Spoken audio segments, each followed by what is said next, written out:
Hello viewers, welcome to legend online and YouTube classes. Legend classes ద్వారా మనం Indian polity సబ్జెక్ట్లో భాగంగా మనకి ప్రీవియస్లో ఆర్టికల్స్ అనే సెషన్ని మనం స్టార్ట్ చేయడం జరిగిందండి. ఆర్టికల్స్ మనకి ఇండియన్ కాన్స్టిట్యూషన్లో 395 ఆర్టికల్స్ ఏవైతే ఉన్నాయో ఈ 395 ఆర్టికల్స్ని కొన్ని భాగాలుగా డివైడ్ చేసినాము. ఆ భాగాలలో మనం ఫస్ట్ భాగంలో ఉన్నాము. ఇండియన్ కాన్స్టిట్యూషన్ మొత్తంలో 25 భాగాలు ఉంటే ఆ 25 భాగాలలో మనం మొదటి భాగాన్ని డిస్కషన్ చేస్తున్నాం. ఈ ఫస్ట్ భాగం ఏదైతే ఉందో మనకి భారతదేశ భూభాగాన్ని గురించి తెలియజేస్తుంది. భారతదేశ భూభాగము Indian union and its territories అని చెప్పడం జరిగింది. భారతదేశ భూభాగ పరిధి అని అంటాం. ఇందులో మనం ఫస్ట్ ఆర్టికల్ చూసుకున్నాం. ఫస్ట్ ఆర్టికల్లో నేమ్ ఆఫ్ ద కంట్రీ, భారతదేశం యొక్క పేరుని ఏమని పిలవాలి అనేది డిస్కషన్ చేస్తాం. రైట్, నెక్స్ట్ వన్ కంటిన్యూషన్లో article number 2, Andhra Pradesh public service commission group 2కి సంబంధించినటువంటి నోటిఫికేషన్ నవంబర్లో రిలీజ్ చేయబోతుంది. ఈ రిలీజ్ చేయబోయే నోటిఫికేషన్కి సంబంధించి మనకి ప్రిలిమినరీ ఎగ్జామ్కి కోసమని లెజెండ్ ఆన్లైన్ క్లాసెస్ ద్వారా మనకి లైవ్ మారథాన్ సెషన్ అనేది ప్రారంభించబోతున్నాం. ఈ live marathon session group 2 preliminary స్టేజ్లో మనకు ఒక 5 సబ్జెక్టులు ఉంటాయండి. GK and current affairs, Indian history, Geography, mental ability, society అనేది ఉంటుంది. ప్రతిరోజు మనకి 5 నుండి 9 గంటల వరకు ప్రతిరోజు 4 గంటలు లైవ్ సెషన్ ఉంటుంది. ఈ లైవ్ క్లాసులు అనేవి నవంబర్ 6వ తేదీ నుండి స్టార్ట్ అవబోతున్నాయి. దీనికి గాను డిసైడ్ చేసినటువంటి కాస్ట్ ఫస్ట్ అండ్ సెకండ్ తేదీలో తీసుకున్న వాళ్ళకి 200 రూపాయలు, 3 అండ్ 4వ తేదీలో తీసుకున్న వాళ్ళకి 349, 5వ తారీఖు వరకు తీసుకున్న వాళ్ళకి 499, 6వ తారీఖు నుండి ఇంకా తర్వాత రోజుల్లో తీసుకున్న వారికి 999 రూపాయలు అనేది డిసైడ్ చేయడం జరిగింది. దీనిని ప్రతి వ్యక్తి యూజ్ చేసుకొని మరికొంతమందికి షేర్ చేయాలని లెజెండ్ ఆన్లైన్ క్లాసెస్ ద్వారా కోరుతున్నాం. Thank you. భూభాగాలని మార్పు చేసే అధికారం భారతదేశంలో పార్లమెంటుకు ఉంటుంది అని చెప్పాం. భూభాగాలని మార్పు చేసే అధికారం. మరి భూభాగాలని మార్పు చేసే అధికారం అంటే ఏంటి సార్? అంటే వేరే దేశంలోని భూమిని భారతదేశంలో కలపడానికి, లేదా భారతదేశ భూమిని వేరే దేశంలో కలపడానికి, వేరే దేశంలోని కొంత భూభాగాన్ని భారతదేశంలో కలుపుకోవడానికి, లేదా భారతదేశంలోని కొంత భూభాగాన్ని వేరే దేశంలో కలపడానికి ఈ దేశంలో ఎవరికైనా అధికారం ఉంది అంటే అది ఓన్లీ పార్లమెంటుకు మాత్రమే ఉంటుంది. ఎందుకు ఉంటుంది సార్ ఇలా? దేశంలో భూభాగాలని మార్పు చేసే అధికారం పార్లమెంటుకి ఎందుకు ఇచ్చినాం అనే విషయాన్ని ఒకసారి మనం ఇక్కడ డిస్కషన్ చేస్తే, పార్లమెంటు ప్రత్యేక మెజారిటీతో సవరణ చేయాలి అనే కంటెంట్ మీద తీసుకున్నాం. ఎందుకనగా భారతదేశము సమగ్రతా దేశము అని అంటాం. భారతదేశాన్ని సమగ్రత అంటే integrity, India is a integrity country అని అంటాం. భారతదేశాన్ని సమగ్రతా దేశము అంటాం. సమగ్రత అనే పదాన్ని 1976లో 42వ రాజ్యాంగ సవరణ చట్టం ద్వారా ఇందిరాగాంధీ సమగ్రత అనే పదాన్ని భారత ప్రవేశికలో యాడ్ చేయడం జరిగింది. సమగ్రత లక్షణాలు కలిగినటువంటి భారతదేశం. సమగ్రత అనే పేరును ఎక్కడ వాడతామంటే భూభాగాలని మార్పు చేసే విషయంలో, అంటే మన భూమిని వేరే దేశంలో కలిపేటప్పుడు కానీ, వేరే దేశ భూభాగాన్ని భారతదేశంలో కలుపుకునేటప్పుడు కానీ మనం సమగ్రత అనే పదాన్ని వాడతాం. మరి ఇక్కడ సమగ్రత లక్షణాలు కలిగిన భారతదేశం వేరే ఏ దేశ భూభాగాన్నైనా ఆక్రమించుకోగలదు, లేదా మన దేశ భూభాగాన్ని వదులుకోగలదు. ఆక్రమించుకోగలదు, వదులుకోగలదు. ఈ 2 లక్షణాలనే మనం సమగ్రత అనే అటువంటి పేరుతో పిలవడం జరిగింది. అయితే ఇక్కడ ఒక కండిషన్ ఉంటుందండి. విదేశీ భూభాగాలని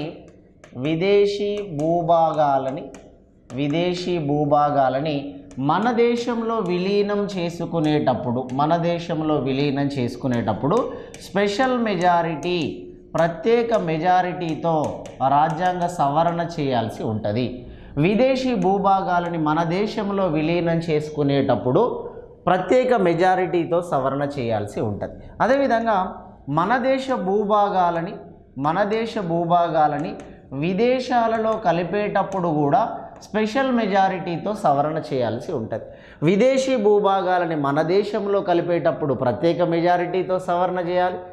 అదేవిధంగా మన దేశ భూభాగాన్ని విదేశాలలో కలిపేటప్పుడు కూడా ప్రత్యేక మెజారిటీతో సవరణ చేయాలి. ఈ రెండు రకాలుగా ప్రత్యేక మెజారిటీ అనే దాన్ని మనం తీసుకున్నాం. కానీ మన దేశంలో మన దేశంలో వివిధ రాష్ట్రాలు అంటే కొత్త రాష్ట్రాలు ఏర్పడుతున్నప్పుడు, మన దేశంలో కొత్త రాష్ట్రాలు ఏర్పడుతున్నప్పుడు మన దేశంలో కొత్త రాష్ట్రాల ఏర్పాటుకి సాధారణ మెజారిటీ అయితే సరిపోతుంది. మన దేశంలో కొత్త రాష్ట్రాలు ఏర్పడుతున్నప్పుడు అంటే ఒక రాష్ట్రం నుండి మరొక రాష్ట్రం డివైడ్ అవుతున్నప్పుడు, లేదా ఒక రాష్ట్రం నుండి ఒక కేంద్రపాలితంగా మారుతున్నప్పుడు, లేదా ఒక కేంద్రపాలిత ప్రాంతం నుండి రాష్ట్ర హోదా తీసుకున్నప్పుడు, ఇట్లాంటి కండిషన్స్ ఏదైతే ఉంటాయో మన దేశంలో ఒక రాష్ట్రాన్ని మరికొన్ని చిన్న రాష్ట్రాలుగా విడదీయడానికి సాధారణ మెజారిటీ కావాలి. కానీ విదేశీ భూభాగాలని భారతదేశంలో కలిపేటప్పుడు తప్పకుండా ప్రత్యేక మెజారిటీ, లేదా మన దేశ భూమిని విదేశాలలో కలిపేటప్పుడు ప్రత్యేక మెజారిటీ, ఈ రెండు సందర్భాలలో మనం ప్రత్యేక మెజారిటీ అనేది వాడతాం.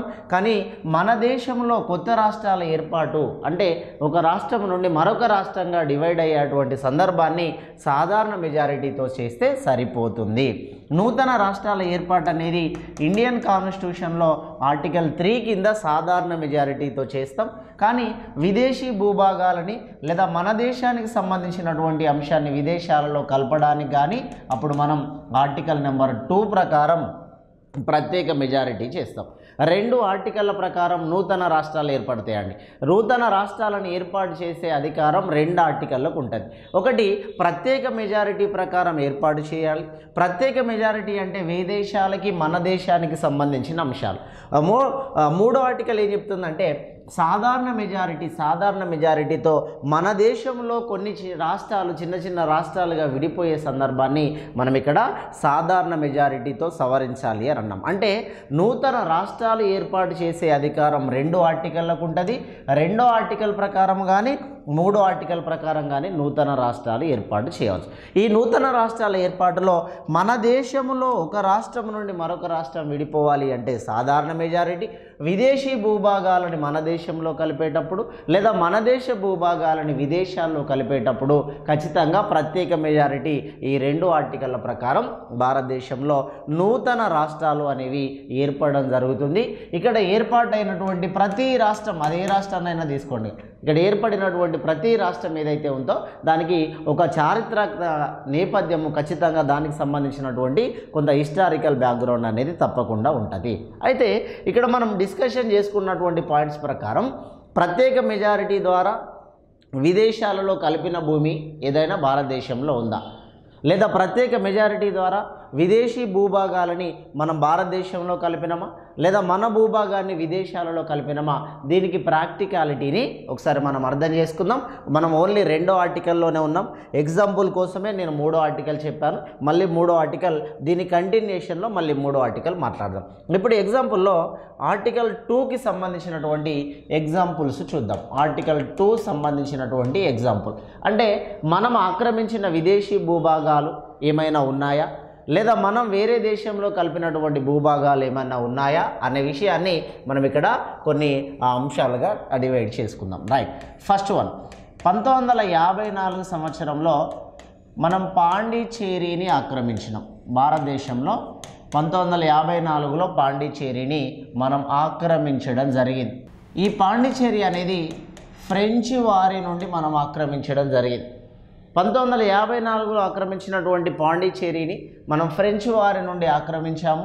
ఈ ఫ్రెంచ్ వారి నుండి ఆక్రమించిన పాండిచ్చేరినే వాలికొండాపురము అనే పేరుతో కూడా పిలుస్తాం. వాలికొండాపురము అంటాం పాండిచ్చేరినే. ఈ పాండిచ్చేరి ఏదైతే ఉందో మనం 1954లో ఫ్రెంచ్ వాళ్ళ నుండి ఆక్రమించాం. మనకి భారతదేశాన్ని వివిధ కొన్ని సంబంధించిన వాళ్ళు పరిపాలించారు అని చెప్పినప్పుడు అది డచ్ వాళ్ళు కానీ, పోర్చుగీస్ వాళ్ళు కానీ, తర్వాత ఆంగ్లేయులు కానీ ఇట్లా కొంతమంది పరిపాలించినటువంటి సందర్భంలో మనం ఫ్రెంచ్ వాళ్ళ నుండి పాండిచ్చేరిని ఆక్రమించుకోవడం జరిగింది. దాన్నే వాలికొండాపురం అని అంటాం. అయితే ఈ ఫ్రెంచ్ వాళ్ళ నుండి ఆక్రమించినటువంటి పాండిచ్చేరికి 1962 సంవత్సరంలో 14వ రాజ్యాంగ సవరణ చట్టము ద్వారా 1962 సంవత్సరంలో 14వ రాజ్యాంగ సవరణ ద్వారా పాండిచ్చేరి అనేటువంటి ప్రాంతానికి యూనియన్ టెరిటరీ స్టేటస్ ఇచ్చాం. యూనియన్ టెరిటరీ అంటే కేంద్రపాలిత ప్రాంత హోదా ఇచ్చాం. 1954లో పాండిచ్చేరిని మన దేశంలోకి ఆహ్వానించాం, మన దేశంలో విలీనం చేసుకున్నాం. అది ఎవరి నుండి విలీనం చేసుకున్నాం సార్ అంటే ఫ్రెంచ్ వాళ్ళ నుండి విలీనం చేసుకున్నాం. ఫ్రెంచ్ వాళ్ళ నుండి విలీనం చేసుకున్న పాండిచ్చేరినే వాలికొండాపురం అనేటువంటి పేరుతో మనం పిలవడం జరిగింది.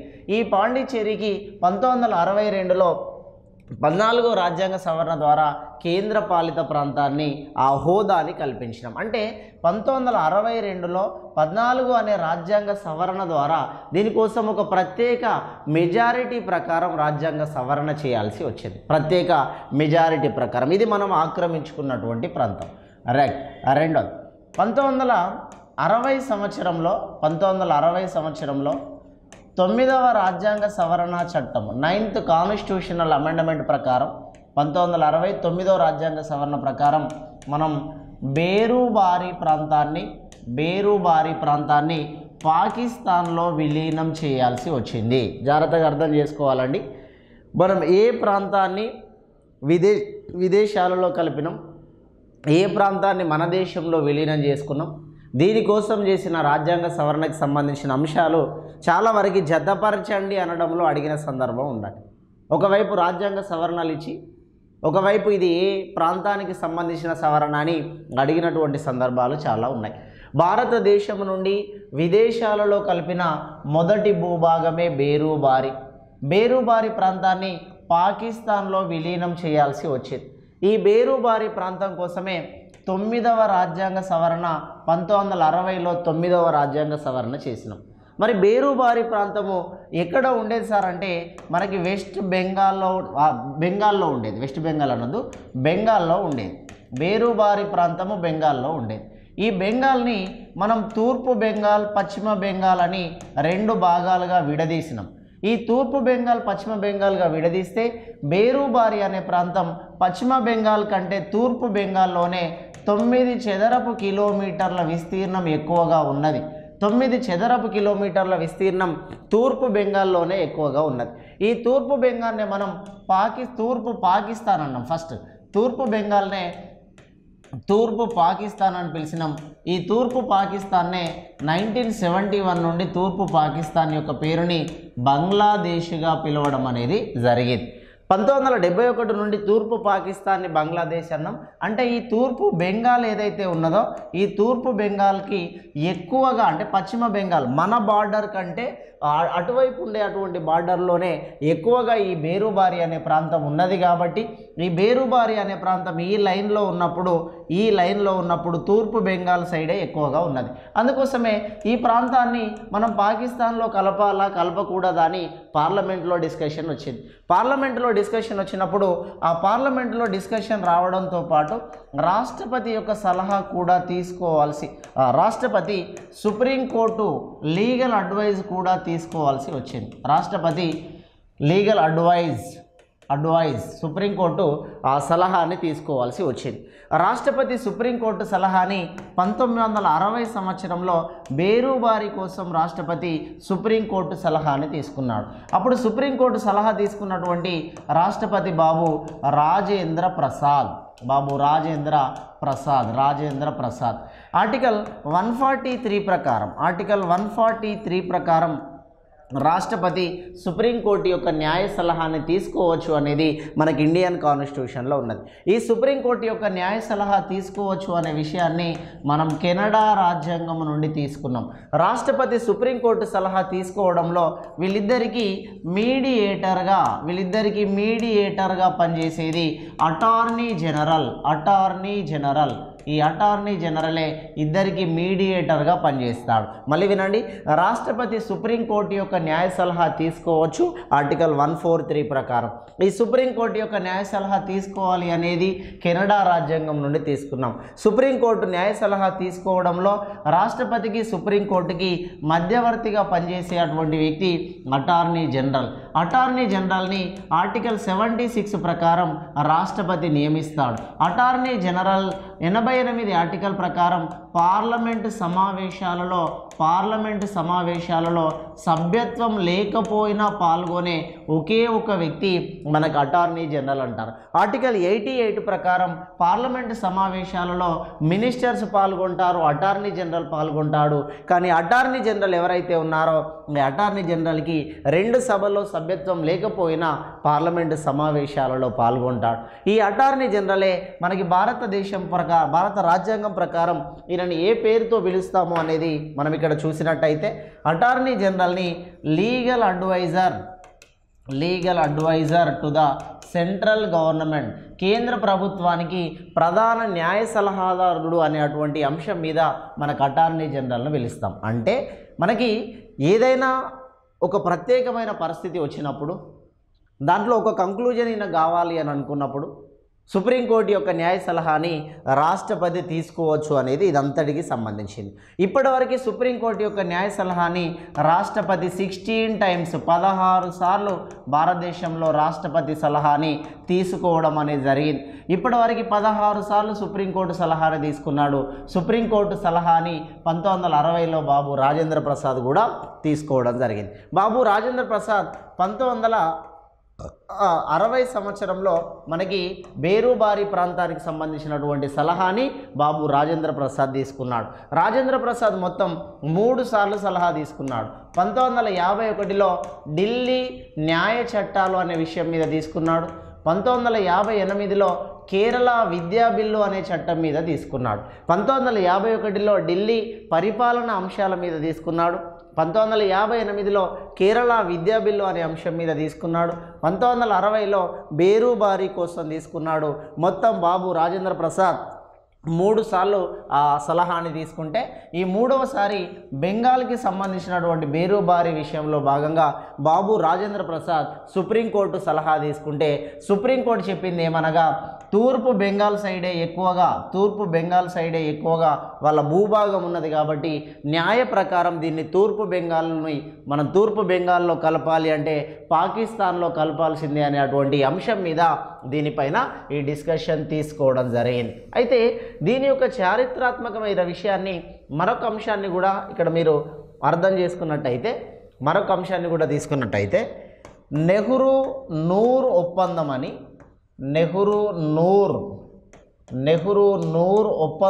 జరుగుతుందండి. నెహ్రూ నూర్ ఒప్పందం అని మనకి దీనికి సంబంధించినటువంటి అంశాల్లో భాగంగా తీసుకున్నాం. 1959లో నెహ్రూ నూర్ ఒప్పందం అని జరిగింది. ఇక్కడ ఫిరోజ్ ఖాన్ నూర్ అనేటువంటి వ్యక్తి, మహమ్మద్ ఫిరోజ్ ఖాన్ నూర్ అనేటువంటి వ్యక్తి పాకిస్తాన్ దేశానికి సంబంధించిన ప్రధానమంత్రి మహమ్మద్ ఫిరోజ్ ఖాన్ నూర్ అనేటువంటి ప్రధానమంత్రి మనకి నెహ్రూకి మరియు నూర్కి మధ్య కొన్ని విషయాలలో అగ్రిమెంట్ కలిసింది. ఆ కొన్ని విషయాల్లో అగ్రిమెంట్ కలిస్తే ఈ అగ్రిమెంట్ ప్రకారమే బేరుబారిని అటువైపు కలపాల్సినటువంటి పరిస్థితులు కూడా వచ్చాయి అని చెప్పేసి ఈ రకమైనటువంటి రెండవ ఆరోపణ లేదా అభిప్రాయంగా చెప్పడం జరుగుతుంది. అంటే ఫైనల్గా ఏది ఏమైనప్పటికీ కూడా మనం భారతదేశం నుండి విదేశాలలో కలిపినటువంటి మొదటి భూభాగం ఏదైనా ఉన్నది అని అంటే అది బేరుబారి ప్రాంతము భారతదేశం నుండి పాకిస్తాన్లో కలిపినటువంటి మొదటి ప్రాంతంగా మనం చెప్పడం జరుగుతుంది.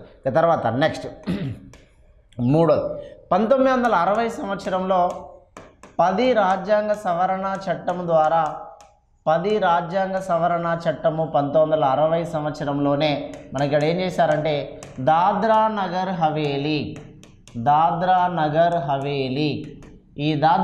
హవేలీని మనం యూటీ కేంద్ర పాలిత ప్రాంతంగా మార్చడం జరిగింది. దాద్రా నగర్ హవేలీని కేంద్ర పాలిత ప్రాంతంగా మార్చాము. 1960 సంవత్సరంలో 10వ రాజ్యాంగ సవరణ ద్వారా దాద్రా నగర్ హవేలీని కేంద్ర పాలిత ప్రాంతంగా మార్చాం. అదేవిధంగా 1961 సంవత్సరంలో 12 రాజ్యాంగ సవరణ ద్వారా 1961 సంవత్సరంలో 12వ రాజ్యాంగ సవరణ చట్టము ద్వారా ఇక్కడ మనం ఒక 2 ప్రాంతాలను ఆక్రమించామండి. గోవా మరియు డామన్ డయ్యూ అనే 2 ప్రాంతాలని అనేటువంటి 2 ప్రాంతాలని పోర్చుగీసు వారి నుండి ఆక్రమించడం జరిగింది. పోర్చుగీసు వారి నుండి గోవా మరియు డామన్ డయ్యూ అనేటువంటి రెండు ప్రాంతాలని మనం ఆక్రమించాం. ఈ గోవా మరియు డామన్ డయ్యూ అనే రెండు ప్రాంతాలని ఆపరేషన్ విజయ్ అనే పోలీసు చర్య ప్రకారం మనం భారతదేశంలో ఆక్రమించినాం. ఆపరేషన్ విజయ్ అనే పోలీస్ చర్య ప్రకారం గోవా డామన్ డయ్యూ అనే ప్రాంతాలని 12వ రాజ్యాంగ సవరణ 1961లో భారతదేశంలో ఆక్రమించినాం. అయితే ప్రారంభంలో గోవా మరియు డామన్ డయ్యూ ఇవి రెండు కూడా కేంద్రపాలిత ప్రాంతాలే. ప్రారంభంలో ఆక్రమించినప్పటి నుండి ఇవి రెండు కూడా కేంద్రపాలిత ప్రాంతాలే. అయితే 1987 సంవత్సరంలో 56వ రాజ్యాంగ సవరణ చట్టం ద్వారా 56వ రాజ్యాంగ సవరణ చట్టం 1987 సంవత్సరంలో గోవాకి 25వ రాష్ట్ర హోదా కల్పించాం. 25వ రాష్ట్ర హోదా కల్పించాం. గోవా అనేది ఇక నుంచి కేంద్రపాలిత ప్రాంతం కాదు, ఈ గోవా అనేది రాష్ట్రముగా కొనసాగుతుంది భారతదేశంలో అని 1987లో 56వ రాజ్యాంగ సవరణ ద్వారా గోవా రాష్ట్రానికి మనం 25వ రాష్ట్ర హోదా ఇచ్చాం. 1987లో భారతదేశంలో 3 రాష్ట్రాలు ఏర్పడ్డాయండి. 1987లో మనకి భారతదేశంలో 3 రాష్ట్రాలు ఏర్పడ్డాయి. ఒకటి మిజోరాం ఏర్పడింది, రెండోది అరుణాచల్ ప్రదేశ్ ఏర్పడింది, మూడోది గోవా అనే రాష్ట్రం కూడా ఏర్పడడం జరిగింది. 1987లో 3 రాష్ట్రాలను ఏర్పాటు చేసినప్పుడు భారతదేశానికి గౌరవ రాజీవ్ గాంధీ గారు ప్రధానమంత్రిగా ఉన్నాడు. మిజోరాం అనేది 23వ రాష్ట్రంగా ఏర్పడింది, అరుణాచల్ ప్రదేశ్ అనేది 24వ రాష్ట్రంగా ఏర్పడింది, గోవా అనేది 25వ రాష్ట్రంగా భారతదేశంలో ఏర్పడడం అనేది జరిగింది. రైట్. ప్రధానంగా మనకి గోవా అనేది ప్రారంభంలో కేంద్రపాలిత ప్రాంతం ఉండేది, కానీ ఈ గోవా కేంద్రపాలిత ప్రాంతము హోదా నుండి రాష్ట్రంగా మారింది ఎప్పుడు సార్ అంటే 1987లో 56వ రాజ్యాంగ సవరణ ద్వారా. ఒక కేంద్రపాలిత ప్రాంతానికి సంబంధించిన హోదాని రాష్ట్ర హోదాగా మార్చడానికి రాజ్యాంగ సవరణ తీసుకురావాల్సి వచ్చింది. అదే 56వ రాజ్యాంగ సవరణ 1987 సంవత్సరంలో తీసుకున్నాము. 1987లో 25వ రాష్ట్ర హోదా గోవా ప్రాంతానికి ఇవ్వడం జరిగింది. ఆ గోవా ప్రాంతానికి సంబంధించిన ఒక చిన్న ప్రత్యేకతను మనం చెప్పుకున్నట్టయితే గోవాలో మాత్రమే ఆర్టికల్ 44 ప్రకారం గోవాలో మాత్రమే ఉమ్మడి పౌర స్మృతి అనేది ఉన్నది. గోవాలో మాత్రమే ఉమ్మడి పౌర స్మృతి అనేది ఉన్నది. దీనినే యూనిఫామ్డ్ సివిల్ కోడ్ అంటాం. లేదా దీనినే కామన్ సివిల్ కోడ్ అంటాం. కామన్ సివిల్ కోడ్ కానీ యూనిఫామ్ సివిల్ కోడ్ కానీ రెండు పేర్లతో చెప్తాం. ఆర్టికల్ 44 అనేది మనకి ఆదేశిక సూత్రాల్లో డైరెక్టివ్ ప్రిన్సిపల్స్ ఆఫ్ స్టేట్ పాలసీలో ఉన్నది. Directive principles of state policy article 36 నుంచి 51 వరకు ఆదేశిక సూత్రాల్లో ఉంటుంది. అయితే గోవాలో మాత్రమే ఉమ్మడి పౌర స్మృతి అమలులో ఉన్నది. కామన్ సివిల్ కోడ్ అమల్లో ఉన్న భారతదేశంలోని ఒకే ఒక్క రాష్ట్రం గోవా. ఈ కామన్ సివిల్ కోడ్ అమల్లో ఉండడానికి ప్రధాన కారణం ఏంటంటే అంతకుముందు పోర్చుగీసు వాళ్ళు అవలంబించినటువంటి విధానాలు ఏవైతే ఉన్నాయో ఆ పోర్చుగీసు వాళ్ళు అవలంబించినటువంటి విధానాలు గోవా రాష్ట్రానికి అలవాటై గోవా కూడా అవే విషయాలని అమలులోకి తీసుకొస్తుంది. కాబట్టి ఆ పోర్చుగీసు వాళ్ళ యొక్క విధానాలే గోవా అలవాటులో తీసుకున్నది. కాబట్టి ఉమ్మడి పౌరస్మృతి భారతదేశంలో ఏ రాష్ట్రంలో అమల్లో ఉంది అని అంటే ఓన్లీ గోవా రాష్ట్రమే అని చెప్పాం. ఉమ్మడి పౌరస్మృతి గురించి 44 ఆర్టికల్ వచ్చినాక క్లియర్గా చెప్పుకుందాం. అయితే ఇక్కడ 1961 12వ రాజ్యాంగ సవరణ ద్వారా గోవాని డామన్ డయ్యూని కేంద్రపాలిత ప్రాంతంగా మార్చారు. పోర్చుగీసు వాళ్ళ నుంచి ఆక్రమించారు. ఈ ఆక్రమించినటువంటి పోర్చుగీసు వాళ్ళ నుండి తీసుకున్నటువంటి విధానం 1962లో కేంద్రపాలిత ప్రాంతాలు అయిపోయినాయి. 61లో ఆక్రమించాము, 62లో కేంద్రపాలిత ప్రాంతాలు అయినాయి. ఈ కేంద్రపాలిత ప్రాంతాలను మనం అలానే కొనసాగిస్తూ వచ్చినాక 1987 సంవత్సరంలో 56 రాజ్యాంగ సవరణ చట్టం ద్వారా మనకి గోవా అనేది 25వ రాష్ట్రంగా భారతదేశంలో మారిపోవడం అనేది జరిగింది. ఇది 1961 గోవా డామన్ డయ్యూకి సంబంధించిన విషయం. చాలా జాగ్రత్త, ఎందుకంటే చాలా విషయాలు కనెక్టెడ్గా వస్తున్నాయి. మనం ప్రీవియస్లో రాజ్యాంగ సవరణలు చెప్పినా కూడా కొన్ని విషయాలు ఆర్టికల్ వచ్చినప్పుడే ఇంత సబ్జెక్ట్ వస్తుంది అని నేను ప్రారంభం నుండి చెప్తున్నా. ఆర్టికల్స్ స్టార్ట్ చేసినప్పుడే చాలా సబ్జెక్టు మనం నేర్చుకోవడానికి పాసిబిలిటీ అనేది ఉండడం జరుగుతుంది. ఇట్లా మనం గోవా రాష్ట్రాన్ని, గోవాని కానీ లేదా డామన్ డయ్యూని కానీ భారతదేశంలో మనం కేంద్రపాలిత ప్రాంతాలుగా ఫస్ట్ మార్చుకున్నాం. ఇప్పటికీ డామన్ డయ్యూ అనేది కేంద్రపాలిత ప్రాంతంగా కొనసాగుతుంది, గోవా అనేది రాష్ట్రంగా కొనసాగుతుంది. రాష్ట్రాన్ని కేంద్రపాలిత ప్రాంతంగా, కేంద్రపాలిత ప్రాంతాన్ని రాష్ట్రంగా ఇట్లా మార్చేటువంటి అధికారాలు ప్రభుత్వానికి ఉండడం అనేది జరుగుతుంది. ఇట్లా మనకి 1987లో రాష్ట్ర హోదా అనేది ఇచ్చినాం. తర్వాత నెక్స్ట్ వన్ 1974లో 35వ రాజ్యాంగ సవరణ చట్టముగా 1974లో 35వ రాజ్యాంగ సవరణ చట్టము అని చెప్పేసి సిక్కిం ప్రాంతాన్ని చోగ్యాల్ అనే రాజవంశస్థుల నుండి ఆక్రమించుకోవడం జరిగింది. సిక్కిం ప్రాంతాన్ని చోగ్యాల్ అనే రాజవంశస్థుల నుండి ఆక్రమించుకోవడం జరిగింది. భారతదేశాన్ని 552 రాజ సంస్థానాలు, వీటినే ప్రిన్సిలీ స్టేట్స్, 552 రాజ సంస్థానాలు భారతదేశాన్ని పరిపాలించినాయి. ఒక్కొక్క రాజ సంస్థానం అంటే ఒక్కొక్క దేశముతో సమానము. ఒక రాజ సంస్థానం అంటే ఒక దేశముతో సమానం. ఫర్ ఎగ్జాంపుల్ హైదరాబాద్ రాజ సంస్థానం, జూనాగఢ్ రాజ సంస్థానం, జమ్మూ కాశ్మీర్ రాజ సంస్థానం, కొచ్చిన్ రాజ సంస్థానం, గద్వాల్ రాజ సంస్థానం, ఇట్లా మొత్తం రాజ సంస్థానాలన్నీ కూడా ఈ దేశంలో 552 రాజ సంస్థానాలు ఉంటే ఒక్కొక్క రాజ సంస్థానాన్ని 1947 ఆగస్టు 15 లోపే మిగతా రాజ సంస్థానాలన్నిటినీ స్వతంత్రానికి ముందే కలుపుకున్నాం. కానీ స్వతంత్రానికి ముందే మనకు రాజ సంస్థానాలన్నీ కలిసిన కొన్ని రాజ సంస్థానాల కోసం మనకి విపరీతమైనటువంటి గొడవ, డిస్టర్బెన్స్ జరిగి ఆ రాజ సంస్థానాలు మనకి స్వతంత్రం వచ్చిన తర్వాత ఆ రాజ సంస్థానాలు మన భారతదేశంలో విలీనమైన పరిస్థితులు ఉన్నాయి. 3వ ఆర్టికల్ తర్వాత ఆ రాజ సంస్థానాలని మనం డిస్కషన్ చేద్దాం. ఇక్కడ చోగ్యాల్ అనేటువంటిది ఒక రాజ సంస్థానం. ఈ చోగ్యాల్ అనే రాజ సంస్థానం నుండి మనం ఇక్కడ సిక్కిం అనే ప్రాంతాన్ని భారతదేశంలో కలుపుకున్నాం. సిక్కిం అనే ప్రాంతాన్ని భారత్లో విలీనం చేసుకుంటే, నేను చోగ్యాల్ అంటే రాజ సంస్థానం అన్నాను, ఫ్రెంచ్ అనేది ఇక్కడ ఒక వ్యవస్థ నుంచి మనం తీసుకోవడం జరిగింది. అదేవిధంగా చోగ్యాల్ అనే రాజ సంస్థానం ఏదైతే ఉందో ఆ రాజ సంస్థానం నుండి సిక్కింని ఆక్రమించడం కోసం 35వ సవరణ చేస్తే అప్పుడు సిక్కింకి ఏం చేశారంటే పాక్షిక రాష్ట్ర హోదా ఇచ్చాం. పాక్షిక రాష్ట్ర హోదా అనేది సిక్కిం ప్రాంతానికి ఇవ్వడం జరిగింది. సిక్కిం ప్రాంతానికి సంపూర్ణ రాష్ట్ర హోదా ఇవ్వలేదు. అన్ని రకాల రాష్ట్రాలకు సంబంధించిన అధికారాలన్నీ సిక్కింకి ఇవ్వలేదు. ఓన్లీ పాక్షిక హోదా ఇచ్చాం, అంటే పూర్తి రాష్ట్ర హోదా కాదు. అయితే ఈ పాక్షిక హోదా ఇవ్వడానికి కూడా సిక్కిం రాష్ట్రం కోసం ఒక ఆర్టికల్ని కూడా నిర్మాణం చేసినాం. సిక్కిం కోసం ఆర్టికల్ 2 క్లాజ్ ఏ అనే ఆర్టికల్ని, అదేవిధంగా సిక్కిం కోసం 10th షెడ్యూల్ని రూపొందించడం అనేది జరిగింది. 2 క్లాజ్ ఏ ఆర్టికల్ని, అదేవిధంగా సిక్కిం కోసం 10th షెడ్యూల్ 10వ షెడ్యూల్ని తయారు చేశారు. ఈ 10వ షెడ్యూల్ కానీ 2 క్లాజ్ ఏ కానీ ఓన్లీ సిక్కింకి పాక్షిక హోదా ఉంటుంది అని తెలియజేస్తున్నారు. సిక్కిం రాష్ట్రంకి పాక్షిక హోదా అంటే అసోసియేట్ స్టేటస్ అంటామండి. అసోసియేట్ స్టేటస్ పాక్షిక హోదా కల్పించే అటువంటి రాజ్యాంగ సవరణ 35వ సవరణ. ఈ 35వ సవరణ మనకి పాక్షిక హోదా ఇవ్వాలి.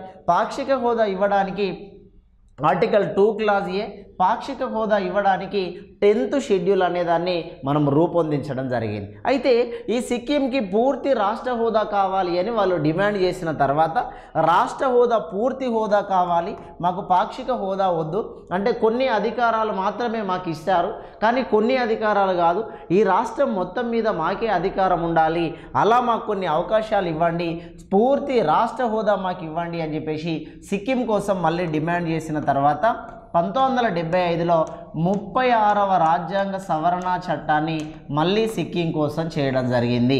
సిక్కిం కోసం 2 సార్లు రాజ్యాంగాన్ని సవరించాల్సి వచ్చింది. 1975లో 36వ రాజ్యాంగ సవరణ ద్వారా సిక్కింకి పూర్తి రాష్ట్ర హోదా ఇవ్వడం జరిగింది. సిక్కింకి పూర్తి రాష్ట్ర హోదా ఈ పూర్తి రాష్ట్ర హోదా అనేది సిక్కింకి ఇవ్వడానికి కోసం ఇక్కడ 36వ రాజ్యాంగ సవరణ 1975లో చేశారు.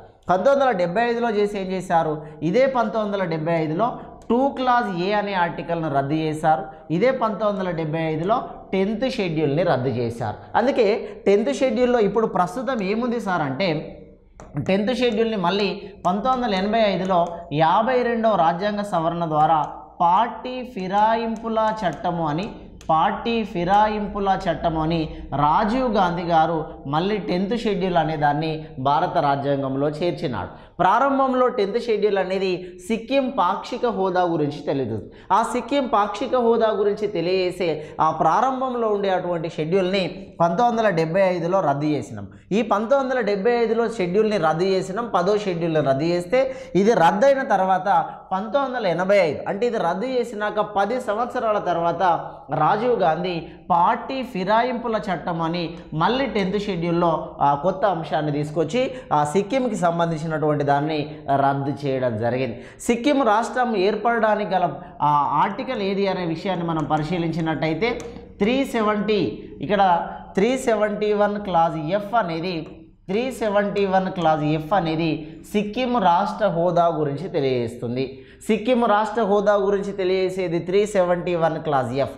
మనకు ఆంధ్రప్రదేశ్ ప్రత్యేక హోదా గురించి 371D చెప్పినట్టుగా 371D చెప్పినట్టుగా ఇక్కడ సిక్కిం కోసం ప్రత్యేక హోదా, సిక్కింకి సంబంధించినటువంటి ప్రత్యేక రాష్ట్ర హోదా కల్పిస్తున్నాము అని చేసిందే మనకి 36వ రాజ్యాంగ సవరణ 1975 సంవత్సరంలో చేయడం జరిగింది. అంటే సిక్కిం రాష్ట్రం కోసం 2 సార్లు రాజ్యాంగాన్ని సవరించాల్సి వచ్చేది. సిక్కిం రాష్ట్రం కోసం 2 సార్లు రాజ్యాంగాన్ని సవరిస్తే ఆ 2 సార్లు సవరించినటువంటి దాంట్లో ఒకటి 35వ రాజ్యాంగ సవరణ, రెండోది 36వ రాజ్యాంగ సవరణ. 2 రాజ్యాంగ సవరణలు సిక్కిం రాష్ట్రం కోసం చేయాల్సినటువంటి పరిస్థితి వచ్చింది. ఈ సిక్కింని మనకి ఇండియాలో భారతదేశంలో సిక్కిం రాష్ట్రాన్ని 22వ రాష్ట్రంగా, సిక్కింని 22nd స్టేట్గా భారతదేశంలో ఏర్పాటు చేశారు. సిక్కింని భారత్లో 22వ రాష్ట్రంగా ఏర్పాటు చేశారు. గోవాని భారత్లో 25వ రాష్ట్రంగా ఏర్పాటు చేశారు. దాద్రా నగర్ హవేలీ కేంద్రపాలిత ప్రాంతం, బేరుబారి అనేది పాకిస్తాన్లో కలిపినటువంటి అంశము, అదేవిధంగా పాండిచ్చేరి అనేది భారతదేశంలో కేంద్రపాలిత ప్రాంతంగా మనం చెప్పడం అనేది జరిగింది. ఇక ఈ అంశాలతో పాటు 1974లో ఇక్కడ రాష్ట్ర పాక్షిక హోదా ఇచ్చినప్పుడే భారతదేశంలో ఒక చట్టాన్ని తీసుకొచ్చారు. 1974లో సిక్కింకి రాష్ట్ర హోదా అంటే పాక్షిక హోదా ఇచ్చినప్పుడే భూ సరిహద్దుల ఒప్పందాల చట్టం అని 1974లో ఒక చట్టాన్ని తీసుకొచ్చారు. భూ సరిహద్దుల